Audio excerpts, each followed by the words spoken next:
I've watched ants do things that honestly don't make sense. I've seen them link their bodies together to float across floods. I've seen them turn themselves into living bridges just to reach an enemy. So it got me thinking, if ants can solve problems like that in the wild, what would happen if I pushed them even further? What if I took 1,000 ants and forced them to face a challenge that looks completely impossible? Would they adopt? Would they cooperate? Or would this finally be something they just couldn't figure out? So after spending hours carefully collecting this entire colony from my old ant nest, I decided to put them to the test. This is their first obstacle, and it only gets harder from here. I built a simple-looking table setup, but what the ants don't know is that this is one of the hardest environments they've ever faced. Two white tables, a massive gap in between, and no obvious path across. On the left table, I place 1,000 ants together as a colony. On the right table, I place the reward: fresh, bright red strawberries.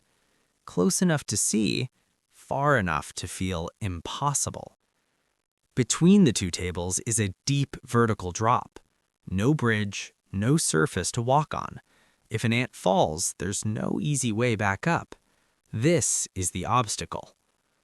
At first, the ants rush forward. They crowd the edge, antennae moving rapidly. Some ants slip and fall. Others stop completely. The colony hesitates. Ants pile up at the edge. No clear leader, no clear solution. From above, it looks like failure. But ants don't panic. They observe. Slowly, ants begin clustering at the edge. At this point, I honestly started to doubt them. It's been almost 5 hours. 5 hours of ants walking back and forth, reaching the edge, pulling back, falling, and trying again.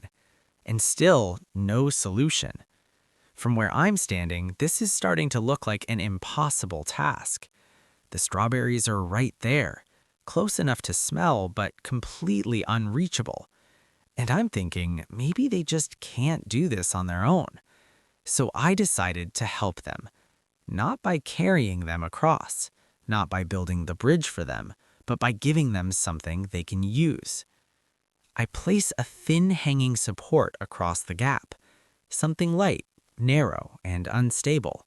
Not a bridge, just a chance. If the ants are smart enough, they'll figure out how to use it. And after setting that up, I leave. No cameras moving, no interference. I let the ants work. I'm gonna leave them alone for 12 full hours. No pressure, no guidance. And tomorrow, we'll find out if they ever reached their reward, or if this challenge really was impossible. All right, it's the next day. It's been 12 hours.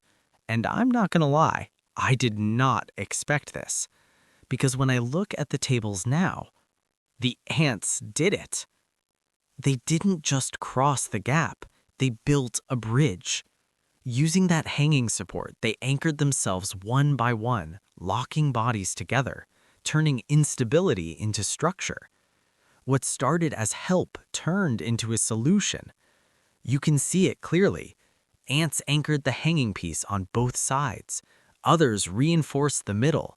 Traffic strengthened the bridge instead of breaking it. This wasn't luck, this was planning. And at the end of it all, the strawberries are completely covered. Ants everywhere, feeding together. After hours of failure, after one small advantage, the colony solved the problem. What looked like a simple table setup turned into a test of patience, intelligence, and adaptation. And once again, the ants figured it out.